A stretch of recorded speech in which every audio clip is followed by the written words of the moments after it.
우리가 인생을 살면서 이 만남이 참 중요합니다. 서로가 어떠한 만남을 만나느냐에 따라 도움이 되기도 하고 해가 되기도 합니다. 성경에 보면은 철이 철을 날카롭게 하고 칼이 칼을 날카롭게 합니다. 정말 서로를 세워주는 돕는 자들이 되어야 합니다. 한 영국에서 어떤 한 시골에 부잣집 아들이 있었고 가난한 집 아들이 있었습니다. 부잣집 아들이 연못에서 수영을 하다 그만 빠져 죽을 위기가 되었습니다. 이 가난한 집 아들이 그 아이를 구원해 줍니다. 수영을 잘했기 때문이죠. 그런데 이 둘은 친구가 됩니다. 자신의 생명을 구원해 준 그 친구가 너무 고마워 이 부잣집 아들은 소원을 물어봅니다. 너 소원이 뭐냐? 라고 물어보니까 그가 이렇게 말합니다. 공부를 잘했거든요. 나는 공부를 좋아하는데 가정 형편이 자신의 학업을 밀어줄 수 없어 자신은 런던에 가서 의학 공부를 하고 싶다라고 이야기합니다. 그는 아버지에게 이야기하여 이 친구를, 가난한 친구를 후원하여 런던에 가서 공부하여 의사가 되게 합니다. 그 친구가 바로 누구냐? 페니실린을 발견한 알렉산더 플레밍이라는 사람입니다. 그리고 이 친구는 그 친구의 도움으로 이 페니실린을 발견하고 아주 유명한 의사가 됩니다. 그런데 이 페니실린을 발견한 지 얼마 안 되어서 이 부잣집 친구였던 그 친구가 폐렴으로 위독한 상태에 빠집니다. 그 소식을 듣고 이 플레밍은 자신의 페니실린을 들고 급히 달려가 그 친구를 살려냅니다. 그렇게 살아난 친구가 바로 누구냐? 2차 세계대전의 영웅 윈스턴 처치입니다. 여러분, 이 둘의 이야기를 보면서 정말 이 둘의 만남은 참으로 아름답고 서로를 세워주고 서로를 밀어주는 참으로 아름다운 만남이라는 생각이 듭니다. 우리가 이 땅을 살아갈 때 또 교회 생활을 할 때 우리는 이런 만남이 되어야 합니다. 서로에게 도움을 주고 서로를 위해 기도해주고 예수 그리스도로 인하여 만나 그들의 필요를 도와주며 그들을 성장시키는, 또 그리스도를 위해 함께 동력하는 이러한 만남이 되어야 합니다. 그러나 이 땅에서 이런 만남보다 더 중요한 만남이 있습니다. 그것은 바로 뭐냐? 우리 주 예수 그리스도를 만나는 것입니다. 이 만남이 있느냐 없느냐에 따라서 그 생은 완전히 달라지기 때문입니다. 만났다고 말하는 사람이 있는데 그 수준과 정도도 차이가 너무 많습니다. 예전에 크게 은혜 받고 주님을 만났다는데 오늘은 그 은혜가 능력으로 나타나지 않는 모습도 가끔 봅니다. 오늘 우리는 이 베드로가 예수님을 만남으로 말미암아 크게 두 가지 기적을 경험합니다. 이 두 가지 기적을 살펴보면서 우리와 주님과의 만남을 돌아보며 우리에게 주시는 은혜를 생각해 보고자 합니다. 먼저 첫 번째입니다. 이 베드로가 만남의 기적인 첫 번째 기적은 바로 만선의 기적입니다. 생각하지도 못했던 하나님의 놀라운 기적을 경험하는 기적입니다. 오늘 성경에 보면 베드로는 예수님을 만남으로 말미암아 자신의 일생에 있어서 최고의 기적을 경험합니다. 이전까지 어부였던 베드로가 잡아본 적이 없는 너무나도 많은 물고기를 예수님으로 인하여 잡게 됩니다. 그물이 찢어질 정도로 잡힙니다. 친구를 불러 배에 이 물고기를 담으니까 두 배가 잠길 정도가 되었다라고 말합니다. 이 기적은, 이 베드로가 경험한 이 기적은 어떻게 일어날 수 있었습니까? 오늘 성경에 보니까 몇 가지 그 이유를 설명하는데 첫 번째는 뭐냐면은 예수님이 베드로의 배에 있었기 때문이라고 말씀합니다. 오늘 성경을 자세히 읽다 보면은 성경은 누가는 이것을 대조적으로 보여줍니다. 예수님이 그 배에 있었을 때 베드로는 만선의 물고기를 잡는 기적을 경험했고, 예수님께서 그 배에 없을 때 그는 밤새도록 수고했지만 한 마리의 물고기도 잡을 수 없었다라고 성경은 이야기하고 있습니다. 여러분 5절을 한번 볼까요? 우리 5절 한번 띄워주시기 바랍니다. 5절 같이 한번 읽습니다. 시작.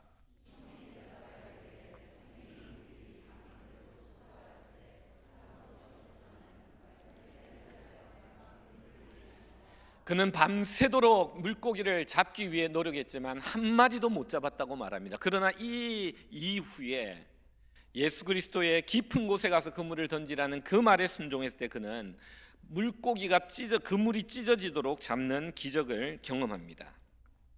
그가 밤새도록 노력할 때는 빈 배였고 빈 그물이었습니다. 피곤한 몸으로 그물을 씻고 내일을 준비하고 내일을 기약해야 될 때입니다. 바로 그때 주님이 그에게 나타나 그 배를 타시고 그 배를 강단 삼아 설교하시고, 설교한 다음에 그에게 깊은 곳에 그물을 던지라고 했을 때 그가 깊은 곳에 그물을 던졌을 때 놀라운 물고기들을 잡아내는 기적을 경험합니다. 우리가 인생을 살 때 이것을 꼭 기억해야 됩니다. 우리의 배에 예수님이 계셔야 합니다. 우리의 배에 예수님이 계실 때는 우리는 예수님을 통해서 형통하는 복을 누리게 됩니다. 그러나 우리의 배에 예수님 없이 내 힘과 내 의지와 내 노력과 내 힘으로 뭔가를 하려고 할 때는 우리는 베드로와 같이 밤새도록 노력했지만 어떠한 손의 수고의 열매를 거둘 수 없는 이런 일들을 경험하게 된다는 것입니다. 우리는 항상 물어봐야 됩니다. 내 배에 예수님이 함께 계신지. 예수님을 잊어버리고, 아니 잃어버리고 혼자 열심히 일하고 있지는 않는지 우리는 우리 자신을 돌아보아야 합니다. 두 번째로 이 기적이 우리에게 보여주는 교훈은 뭐냐면요, 실패가 성공의 기회라는 사실을 분명히 보여줍니다. 오늘 본문에 보면은 베드로가 실패했을 때 예수님이 그 배에 오를 수 있었다라고 성경은 말합니다. 그 배에 그가 물고기가 많고 인생에 많은 것들이 가득 차 있고 그랬다면 예수님은 그 배에 오를 수가 없었습니다. 그러나 그 배가 빈 그물이 되고 빈 배가 될 때 예수님은 그 배에 올라가기 딱 좋은 시간이었음을 우리는 보게 된다는 사실입니다. 정건모 장로님이란 분이 계십니다. 여러분 간증을 좀 들으신 분도 계신데 이분은 참 공부를 잘하십니다. 별명이 평생 1등입니다. 평준화 되기 전에 경기중학교, 경기고등학교 다닐 때 수석으로 입학합니다. 경기고등학교 6개월 정도 다니다가 더 이상 배울 게 없다 생각하고 중퇴를 하고 그 다음에 검정고시를 통해서 대학 시험을 보는데요, 바로 서울대 물리학과 차석으로 들어갑니다. 서울대 물리학과를 마치고 미국에 유학 와서 석사를 패스하고 박사과정에 들어가서 3년 만에 미국 대학 박사 학위를 받고 23살에 미국 대학 교수가 됩니다. 그는 그런 이야기를 해요. 자신의 인생에서 무엇으로 가득 차 있었을 때 예수님이 들어갈 자리가 없었다고 그는 고백합니다. 그런데 그 삶에 어려움이 닥칩니다. 아들에게 신장에 문제가 생깁니다. 15살 난 아들인데 아버지가 신장 이식 수술을 해 주었습니다. 그래도 완치가 되지 않습니다. 아들은 그 신장으로 인한 육체적 힘듦으로 인해 그는 2번이나 자살을 시도합니다. 바로 그 순간 그는 고백합니다. 나는 텅 빈 그물이었다고, 텅 빈 배였다고. 바로 그때 그는 예수님을 찾습니다. 처음으로 교회 가게 됩니다. 평생 1등일 때는 예수님을 찾지 않다가 그 인생의 그물이 비워지고 그 배가 비워질 때 그는 간절히 주님을 찾게 됩니다. 그래서 그는 주님을 만나고 신실한 장로님이 되어 하나님을 섬기고 간증하고 다닙니다. 그 장로님이 쓴 책에 보면 이런 제목이 있습니다. 나는 위대한 과학자보다 신실한 크리스찬이 되고 싶다. 저도 그 간증을 좀 들어봤는데요, 정말 은혜롭습니다. 여러분, 이 내 인생의 배가 다른 것으로 가득 차 있을 때 예수님은 들어올 수 없다는 사실을 아셔야 됩니다. 반대로 내 배가 비어 있고 내 그물이 비어 있을 때 바로 그때가 주님이 나의 배에 오르실 수 있는 시간이라는 사실을 아시기 바랍니다. 내 배가 비어지고 내 그물이 비어질 때 주님께 나가십시오. 주님이 여러분의 배에 오르실 것입니다. 세 번째는 뭐냐? 이 기적, 첫 번째 이 놀라운 기적이 일어날 수 있었던 이유는 예수님이 배에 계셔야 됐고 그가 실패 가운데 예수님이 들어왔고, 세 번째는 뭐냐면은 말씀에 의지하여 순종할 때 기적이 나타났다는 사실입니다. 여러분, 우리가 읽었던 5절 말씀 한번 볼까요? 5절 띄워보면은 끝에 보면 뭐라고 말하냐면은 내가 잡은 것이 없지만, 내가 밤새도록 수고하여 잡은 것이 하나도 없지만 말씀에 의지하여 내가 그물을 내리리라. 여러분, 우리가 말씀에 의지하여 인생을 살아갈 때 우리가 상상하지도 못하는 하나님의 놀라운 기적이 일어난다는 믿음을 여러분 가지셔야 합니다.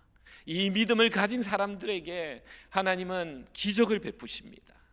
내 생각, 여기 보면은 밤새도록 수고하였지만 내가 내 노력으로는 아무것도 이루어지지 않았지만 오직 주님의 말씀에 의지하여 순종합니다 라고 할 때 그 인생에 한 번도 잡아본 적이 없는 어획량을 잡는 기적이 일어났던 겁니다. 사랑하는 성도 여러분, 믿음은 이런 것입니다. 신앙은 이런 것입니다. 내 경험, 내 감정, 내 지식보다 하나님의 말씀을 앞세우는 거예요. 하나님의 말씀을 앞세울 때 크고 작은 내 능력 이상의 하나님의 기적이 나타난다는 사실을 믿으시기 바랍니다. 여러분, 이것을 경험하셔야 돼요. 저도 신대원 대학원 다닐 때 신학교를 졸업하고 신대원에 갔습니다. 신대원에 학교를 다니는데요, MDB 수업이 너무 이 양이 많더라고. 공부하는데 신약반 신약 개론이라는 수업을 듣는데요, 너무 공부할 게 많아요. 책 읽어야 될 분량도 많고, 제가 신대원 졸업할 때 너무 감사했어요. 리포트 책 읽는 거 이거 안 해서 너무 좋았거든요. 그 신약 그 반을 쓴데 그 교수님이 또 엄청 공부를 시키는 분이었어요. 시험을 보는데, 기말고사를 보는데 책을 3권을 보고 시험을 봐야 돼요. 그 3권 한 군데에서 문제가 하나씩 나오는데 주관식으로 그걸 써야 되는 그런 문제였어요. 그래서 첫 번째, 두 번째 책은 제가 공부를 좀 해가지고 자신이 있었는데, 세 번째 책까지는 시간이 없는 거예요. 그게 세 번째 문제가 뭐냐면, 강의 안에서 나오는 그런 300페이지 되는 강의를요, 그 강의 안에서 문제가 하나 나오는데 그걸 쫙 써야 되는 거예요. 그러니까 얼마나 힘들어요. 그분 또 점수를 안 주기로 유명한 교수님이셨어요. 저는 근데 이 수업이 이 시험이 오전에 있었어요. 한 9시인가 10시인가 있었는데, 저는 아침마다 그때 고등부 전도사를 하고 있기 때문에 아이들과 함께 큐티를 교육하고 큐티를 하자고 했는데, 이 전도사가 갈등이 되는 거예요. 왜냐하면 아침 9시에 큐티 시간 20분은 정말 이 시험 집중할 때 황금가도 같은 시간이거든요. 밤에 늦게 공부하고 새벽에 한 4시 5시에 일어나가지고 그 9시까지 집중해서 시험을 보는 그 시간은 너무나도, 그 중간에 20분을 빼가지고 큐티를 한다. 너무 시험이 되더라고요. 여러분, 전도사도 이렇습니다. 여러분, 그러니까 소망을 가지시기 바랍니다. 그때 전도사 때 제가 이걸 큐티를 해야 되냐 말아야 되느냐 가지고 한 1, 2분 잠시 망설였습니다. 그런데 아이들을 가르치는데 내가 해야지 하면서 그냥 짧게 하지도 않고 20분을 정성스럽게 큐티를 했어요. 하나님, 큐티를 하겠습니다. 열심히 하고 그 다음에 그 남은 시간에 집중해서 공부를 했어요. 근데 시험 들어가기 전에 어떤 은혜가 있었냐면요, 강의안이 한 300페이지 되는데 이 책을 쭉 이제 다 보고 나서 쭉 보는데, 어느 페이지에 딱 보는데 넘기다 보니까 한 30분 전에 계속 넘기면서 보는데 막 필기가 굉장히 많이 된 페이지가 있더라고요. 그래서 이 페이지는 교수님이 강조를 많이 했나 보다 그러면서 그 페이지를 좀 자세히 보거든요, 30분 전에. 그런데요, 그 문제가 나온 거예요. 첫 번째, 두 번째 문제는 준비를 해가 잘 했는데 세 번째 문제가 바로 그 제가 30분 더 가기 전에 본 게 나온 거예요. 여러분, 그때 학생이 한 600-700명 정도 됐는데요, A 플러스 2명을 줬어요. 그 중에 제가 1명 A 플러스 받았습니다. 근데요, 제가 이거를 자랑할 수가 없어요. 왜냐면 내 실력이 아니니까. 여러분, 내 실력이 아니니까요. 왜냐하면 내가 그 300페이지에 그 강의안을 다 마스터해가지고 어디서 나오든 잘 쓸 수 있어 A 플러스를 받았다면은 그래도 명함이라도 어디 내밀죠. 그런데 내밀 수가 없어요. 왜요? 하나님이 은혜를 주셔가지고 들어가기 30분 전에 주중에 사역이 많아가지고 그 과목 준비를 최선을 다했지만 시간이 부족했는데, 아침에 큐티를 가지고 고민할 때 내가 큐티를 선택했지만 하나님이 은혜를 베푸신 거예요. 저는 그 은혜를 경험했습니다. 사랑하는 성도 여러분, 1대지의 결론입니다. 우리가 말씀에 의지하여 살아갈 때 하나님은 놀라운 기적을 우리에게 베풀어 주십니다. 이것을 믿으셔야 됩니다. 여러분, 사업을 하고 공부를 하고 일을 할 때 여러분의 힘으로만 하려고 하지 마십시오. 오직 예수님을 여러분의 배의 선장으로 모셔야 됩니다. 그 말씀에 순종하며 사셔야 됩니다. 여러분, 경험과 지식을 무시하라는 게 아닙니다. 경험과 지식이 필요합니다. 그러나 그것보다 말씀을 앞세우지 마세요. 하나님의 말씀을 앞세우고 여러분의 지식과 경험과 감정을 그 뒤에 두고 따라갈 때 하나님의 기적을 경험하는 인생이 되는 겁니다. 여러분, 고기를 심히 많이 잡았다는 말은요, 다른 말로 하면 너가 할 수 없는 능력이었다는 거예요. 너가 할 수 없는 일이었다는 거예요. 하나님께서 함께 하심으로 말미암아 그 일이 이루어졌다는 겁니다. 여러분, 인생은요, 내 힘으로 사는 거 아닙니다. 하나님의 힘으로 사는 것을 우리는 배워야 합니다. 이것을 경험해야 됩니다. 이것을 믿어야 합니다. 베드로는 이 첫 번째 기적을 경험합니다. 자기가 인생에서 최고의 물고기를 잡았습니다. 그러나 자기가 느끼는 것은 말씀에 의지하여 그물을 내렸을 때, 말씀에 의지하여 순종하여 주님을 믿는 믿음으로 그물을 내렸을 때 이 기적이 일어났다는 사실을 우리는 잊지 말아야 합니다. 두 번째입니다. 이 두 번째 기적은요, 첫 번째 기적보다 훨씬 더 중요한 기적입니다. 그것은 바로 어떤 기적이냐? 베드로가 예수님에게 붙들림 바 되는 기적입니다. 여러분, 이 첫 번째 기적보다 이 두 번째 기적이 더 큰 기적입니다. 다른 말로 하면요, 예수님이 베드로를 낚으신 기적입니다. 예수님이 자신의 그물에 베드로를 잡은 사건이 바로 오늘 이 본문의 사건입니다. 베드로는 자기가 최고로 많은 고기를 잡은 그날 자기는 어부를 내려놓습니다. 그리고 주님을 따라갑니다. 주님을 사랑한다고 고백합니다. 주님의 붙들림 바가 됩니다. 이것이 우리가 인생을 살아가면서 경험해야 될 첫 번째 기적보다도 훨씬 더 중요한 두 번째 기적이라는 사실을 아셔야 합니다. 여러분, 만선의 기적, 번영의 기적, 축복의 기적, 정말 내가 내 힘으로 할 수 없는 하나님의 능력으로 주신 축복을 경험하는 이 기적도 우리 인생에 필요하고 우리가 경험해야 될 기적이지만, 그것보다도 더 중요한 기적은 그 기적을 통하여 주님께 붙들림 바 되는 이 역사가 우리 가운데 일어나야 되는 겁니다. 그 붙들림의 기적의 특징이 있는데요, 몇 가지가 나타나요. 그 붙들림의 기적의 첫 번째 특징은요, 오늘 본문에 보니까 이 베드로가 예수님에 대한 인식이 달라집니다.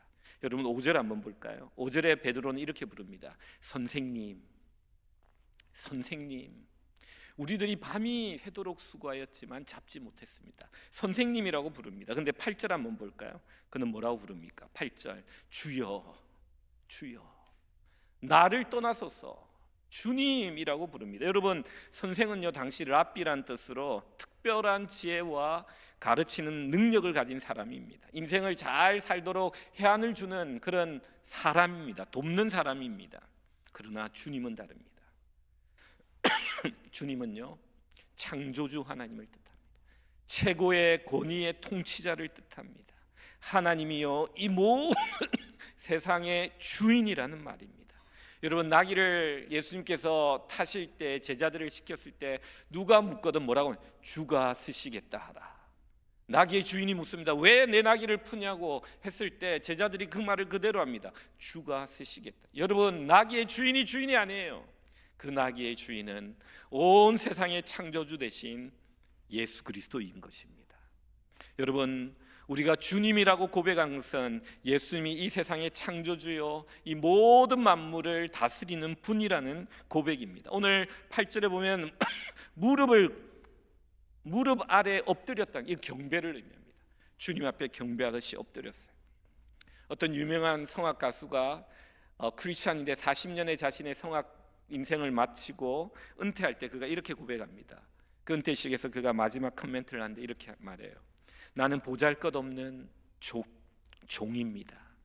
하나님이 저에게 아름다운 목소리를 주셔서 여기까지 왔습니다. 하나님이 하신 것입니다. 제가 한 것 아닙니다. 저는 그분의 목소리를 가지고 그분을 섬겼을 뿐입니다. 여러분, 이 주님이란 말은 뭐냐면요, 소유를 의미해요. 나는 그분의 것입니다. 내 인생은 그분의 것입니다. 나의 모든 것이 그분의 것입니다. 나의 모든 것들은, 모든 좋은 것들은 그분이 나에게 주셨습니다. 여러분, 이 고백이 주님이란 고백입니다. 베드로는요, 자신이 잡을 수 없는 그 많은 물고기를 잡았던 그 순간에 이것은 주님이, 하나님인 예수님이 하셨구나를 깨달았던 겁니다. 그 순간 그는 내가 주님의 종이요 주님이 나의 주인이요 나는 그분의 것이요 그분이 나의 주인이요 그분이 나의 모든 것들을 공급하신 분이란 고백을 하는 겁니다. 우리가 인생을 살 때 이 고백이 있어야 돼요. 많은 사람들에게 하나님의 기적이 나타나지 않는 이유는요, 성경에 보면 이런 이야기가 있어요. 예수님을 우리의 마음에 주인으로 모시지 못하고 손님으로 모시기 있기 때문이에요. 요한복음 2장에 보면 예수님께서 가나 혼인잔치에서 기적을 베풀지 않으세요.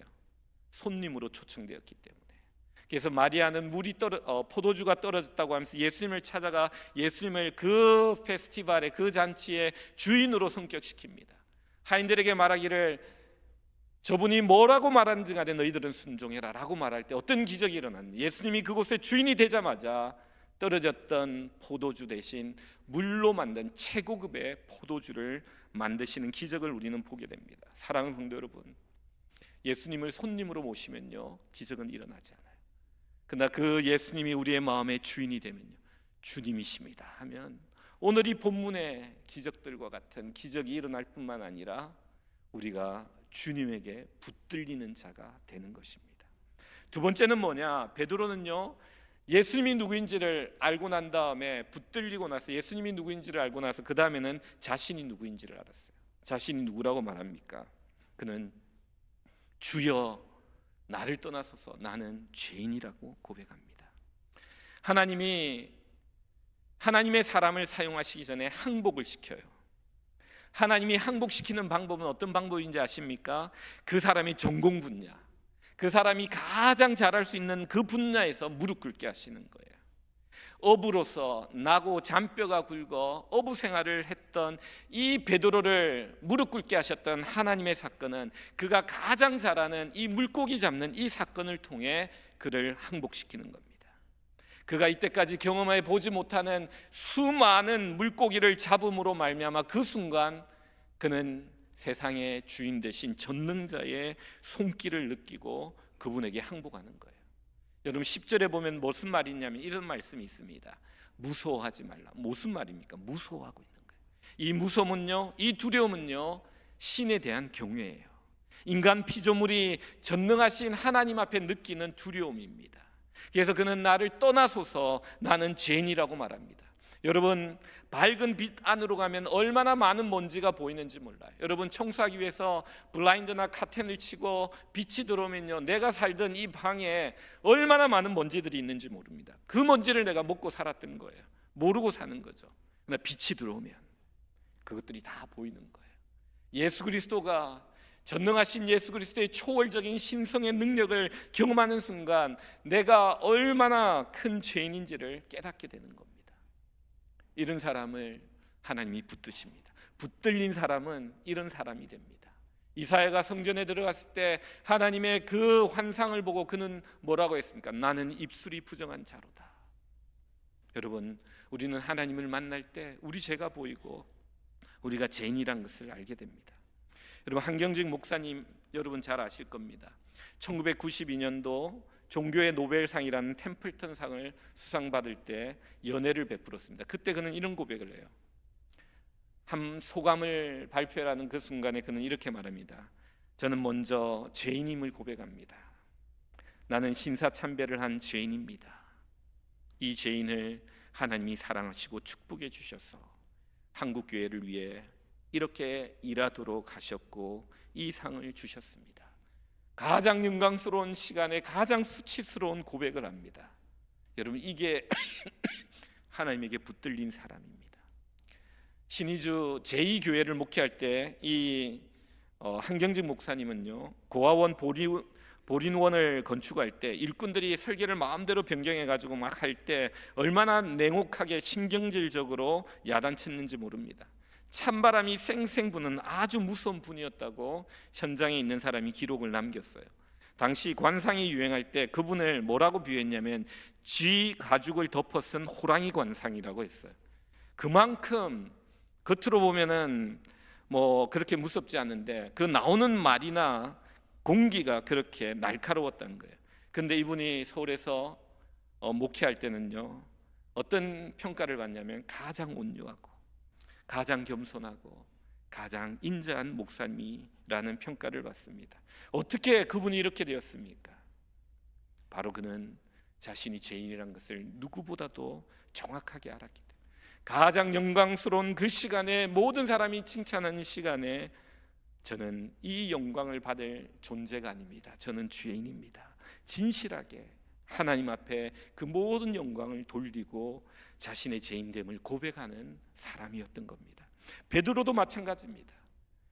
갈릴리 호수에 이런 기적적인 어획량을 기록한 사람이 아무도 없습니다. 모든 사람들이 놀라고 칭찬하는 바로 그 시간입니다. 그러나 그 칭찬 가운데 그는 자신이 얼마나 죄인인지 그 예수 그리스도의 심성의 능력 앞에 자신의 죄인됨을 보았던 것입니다. 여러분, 주님께 붙들린 사람은 주님이 누구인지 분명히 보이고 내가 누구인지 분명히 보이고, 주님은 나의 구세주요 나는 죄인임, 이것을 분명히 알게 됩니다. 하나님 이렇게 됐을 때 어떻게 하시느냐? 세 번째로 그의 미래에 대해서 말씀해 주십니다. 여러분 10절 볼까요? 그의 미래에 뭐라고 말합니까? 이제 후로는 내가 사람을 취하리라, 사람을 낚는 어부가 되게 하리라. 여러분, 우리는 이런 사람이 되어야 돼요. 우리는 어부가 되었으면 안 돼요. 우리에게 주신 그 직업에 충실하기만 하면 안 돼요. 우리는 그 직업 앞에 사람을 낚는 어부 직업을 붙여야 됩니다. 사람을 낚는 목사가 돼야 되고요, 사람을 낚는 교사가 돼야 되고, 경찰이 돼야 되고, 간호사가 돼야 되고, 여러분의 직장이 되어야 되는 것입니다. 우리는 이 땅을 살면서 사람을 취해야 됩니다.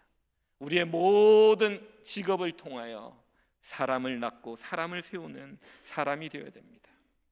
마지막 네 번째 보면요, 이 주님께 붙들린 베드로의 특징이 나오는데, 그것은 모든 것을 버려두고 예수를 따르는 모습이 나옵니다. 11절 같이 한번 읽어보겠습니다. 시작.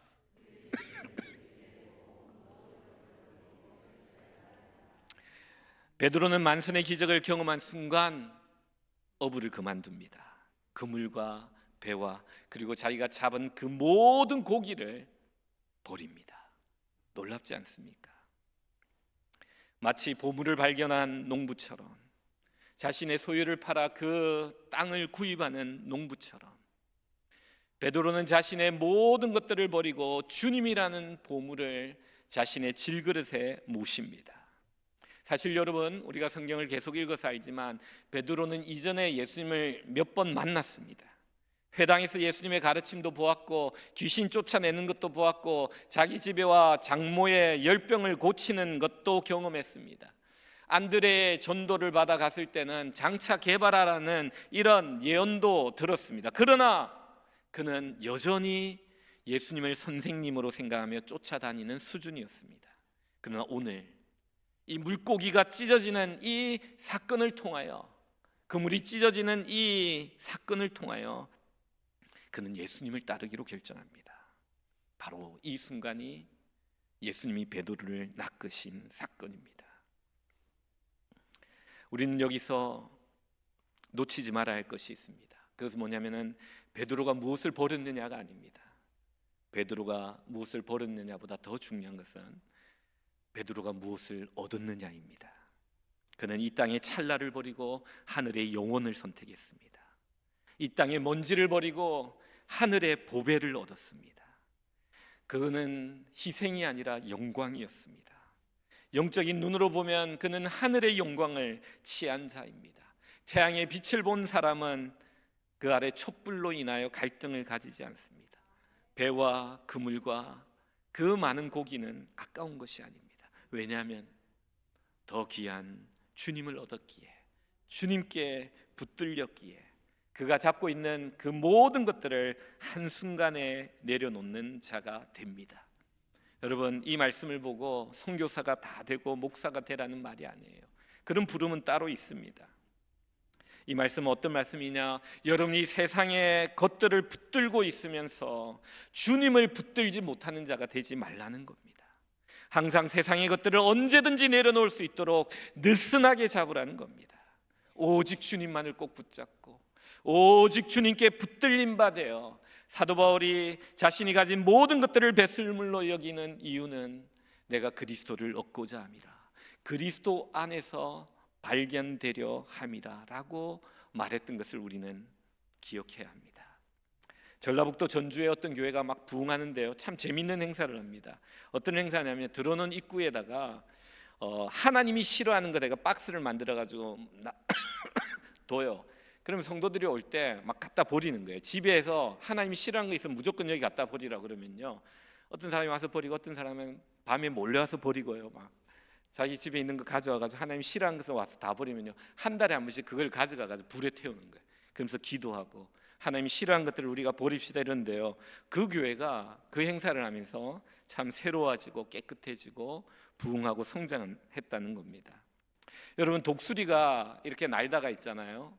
나이아가라 폭포에 있는 독수리는요, 이 시체, 동물의 시체, 사체가 이렇게 떠내려온답니다. 그럼 작은 것은 이 독수리가 탁 낚아채가 올라가고요, 좀 큰 것은 있잖아요, 상류에서 자기가 딱 잡아가지고 막 고기를 뜯어먹다가 폭포가 가까우면 휙 날아간대요. 자기는 그 사체는 떨어지고. 그런데 한 번은요, 이 독수리가 이 사체를 뜯어먹다 같이 떨어져 죽은 사건이 기록되었어요. 왜 그러니까 양인데, 양이 딱 내려오자 이 독수리가 양을 그 폭포 위에서 폭포 가기 전까지 양을 발톱으로 잡아 막 뜯어먹고 있다가 이제 타이밍이 되어 날아가야 되는데 이 발톱이 너무 깊이 양의 몸에 박히고 털에 엉켜버린 거예요. 자기는 날아갈 수 있다고 생각했는데 날지 못하고 발버둥 치다가 이 양 떨어지는 죽은 사체와 함께 그만 폭포에 떨어져 죽었던 겁니다. 우리는 이런 말을 합니다. 목사님, 내가 붙잡고 있는 것 언제든지 버릴 수 있습니다. 그러나 여러분, 혹시 너무 깊이 박혀, 내 발톱이 너무 깊이 박혀 그 털과 엉켜가지고 내가 놓고자 하는데 놓지 못하여 세상이 멸망할 때 우리가 같이 멸망할 수 있다는 사실을 우리는 잊지 말아야 합니다. 오늘 베드로는요, 이 주님을 만나고 주님께 붙들리니까 그는 그물도 배도 그 잡은 그 많은 축복의 물고기도 다 버려두고 주님을 따라가는 이것이 더 큰 기적입니다. 여러분, 배를 가득히 채우는 것만이 축복이 아니고 능사가 아닙니다. 너무 많이 배를 채우면요, 출항이 늦어져요. 출항의 시간을 놓치고요, 배가 무거워져 가라앉을 수도 있다는 사실을 알아야 합니다. 배가 너무 무거우면 가다가 암초에 걸려 파손될 수도 있습니다. 여러분의 인생의 배는 가벼우시기 바랍니다. 중요한 것은 그 배의 선장이 누구냐는 거예요. 오직 우리 주님이 선장이 되어 배를 붙들고 나를 붙들고 주님과 살아가는 귀한 인생이 되시기를 주님의 이름으로 축원드립니다.